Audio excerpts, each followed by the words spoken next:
Japan एक ऐसा देश है जिसको कि दुनिया का सबसे हाईटेक देश माना जाता है। इसमें कोई संदेह नहीं है कि टेक्नोलॉजी के मामले में कोई भी जापान को टक्कर नहीं दे सकता। पर इन सब के बाद भी जापान में कई ऐसी चीजें मौजूद हैं जो कि पूरी दुनिया में आपको कहीं और देखने को नहीं मिलेगी। तो चलिए खुलकर जानते हैं इस देश के बारे में। अगर आप खाना खाते वक्त कोई भी आवाज निकालते हैं तो बुरा माना जाता है, लेकिन जापान में खाना खाते वक्त आवाज निकालना एक अच्छी साइन माना जाता है। अगर कोई भी खाना खाते वक्त आवाज निकालता है तो जापान के शेफ को ये लगता है कि खाना बहुत ही टेस्टी बना है और ये जापान में शेफ को अप्रिशिएट करने का तरीका है।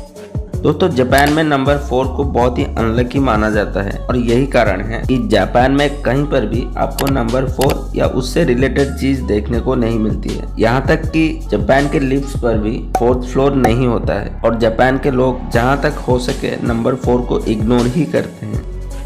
वैसे तो आप सभी लोगों ने किटकैट चॉकलेट के बारे में सुना होगा और ट्राई भी किया होगा, लेकिन क्या आपको पता है जापान में किटकैट चॉकलेट की अजीबोगरीब फ्लेवर्स की एक बहुत ही लंबी लिस्ट मौजूद है, जिसमें कि KitKat chili pepper flavour, sweet potato, corn, soya, watermelon, mango और किटकैट ग्रीन टी फ्लेवर भी मौजूद है, जो कि सबसे ज्यादा पॉपुलर है। लेकिन याद रहे ये एक बड़ी सी फ्लेवर लिस्ट का एक छोटा सा पार्ट है। आप अगर दुनिया के किसी भी कोने में जाएंगे तो आपको ट्रैफिक लाइट्स पर ग्रीन, येलो और रेड कलर देखने को मिलेंगे, पर जापान में ऐसा नहीं है। यहाँ पर ग्रीन की जगह ब्लू कलर यूज होता है और इसके पीछे का राज जापानीज भाषा में छुपा है। दरअसल जापानीज भाषा में ब्लू और ग्रीन दोनों के लिए ब्लू वर्ड का इस्तेमाल होता है। पहले जापान के ट्रैफिक लाइट्स पर भी ग्रीन कलर इस्तेमाल होता था, लेकिन वो सब उसको ब्लू ही कहते थे। फिर 1993 में इंटरनेशनल स्टैंडर्ड को मद्दे रखते हुए और इस कंफ्यूजन को खत्म करने के लिए ब्लू और ग्रीन के बीच के कलर को ट्रैफिक लाइट्स पर लगाना शुरू किया गया। दोस्तों, जापान में आबादी के हिसाब से ज़मीन कम है, तो जापान के लोगों को कंजस्टेड और ऑर्गेनाइज तरीके से रहने की आदत है। तो जब तरबूज को फ्रिज में रखा जाता था तो ये बहुत जगह कवर कर लेता था और इसी बात से परेशान होकर 1978 में एक जापानीज ग्राफिक डिजाइनर ने पहली बार स्क्वायर तरबूज को इंट्रोड्यूस किया था और ये आइडिया जापान के लोगों को बहुत ही पसंद आया था, क्योंकि स्क्वायर साइज होने की वजह से तरबूज फ्रिज में आसानी से और कम जगह पर सेट हो जाता था और इसे ट्रांसपोर्ट करने में भी आसानी हो रही थी। और कमाल की बात यह है कि जापान में इस तरबूज को खाने के तौर पर कम बल्कि सजाने के तौर पर ज्यादा खरीदा जाता है। दुनिया के किसी भी देश में अगर आप ऑफिस में सोते हुए पाए गए तो आपको बहुत ही बातें सुनने पड़ती हैं और आपकी जॉब भी जा सकती है, लेकिन जापान में अगर आप ऑफिस में सोते हुए पाए गए तो आपको अप्रिशिएट किया जाता है, क्योंकि जापान के लोग बहुत ही मेहनती और अपने काम के प्रति सिंसियर होते हैं और ऑफिस से कम छुट्टी लेते हैं। तो अगर कोई ऑफिस में सोता है तो ये माना जाता है कि उसने बहुत ज्यादा काम किया है, तो उसे कोई भी डिस्टर्ब नहीं करता है। ऑफिस में सोना जापान में एक कॉमन बात है। रेलवे और मेट्रो स्टेशन पर आपने स्टाफ्स को कई तरह के काम करते हुए देखा होगा। इसी तरह जापान के स्टेशन पर एक स्पेशल तरह के स्टाफ मौजूद रहते हैं और जिनका काम यह है कि जितना ज्यादा हो सके उतने लोगों को ट्रेन के अंदर ठूस के भरना और ट्रेन के गेट को बंद करना। और इन स्टाफ्स को जापान में पीपल पुशर्स कहा जाता है और इस काम के लिए इनको अच्छी खासी सैलरी भी मिलती है।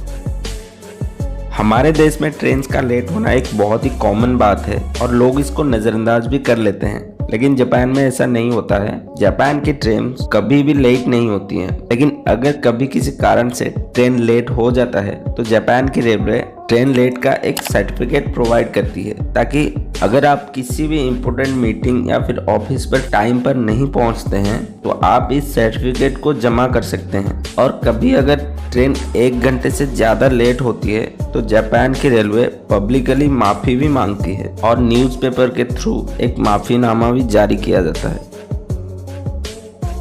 नॉर्मली पूरे दुनिया के रेस्टोरेंट्स में कस्टमर को एक मेन्यू कार्ड दिया जाता है जिसमें कि खाने का नाम लिखा होता है और ज्यादा से ज्यादा उस मेन्यू कार्ड पर खाने की फोटो प्रिंट किया होता है। लेकिन जापान के लोग तो कुछ हटके हैं, तो वो कस्टमर्स को अट्रैक्ट करने के लिए फेक फूड का इस्तेमाल करते हैं। जापान के लगभग हर रेस्टोरेंट में इन फेक फूड्स को शोकेस करके रखा जाता है और ये फेक फूड्स रेजिन और वैक्स से बने होते हैं जो कि दिखने में असली खाने से भी ज्यादा सुंदर दिखते हैं। और इन फेक फूड्स को बनाने में रियल फूड से भी ज्यादा का खर्चा होता है।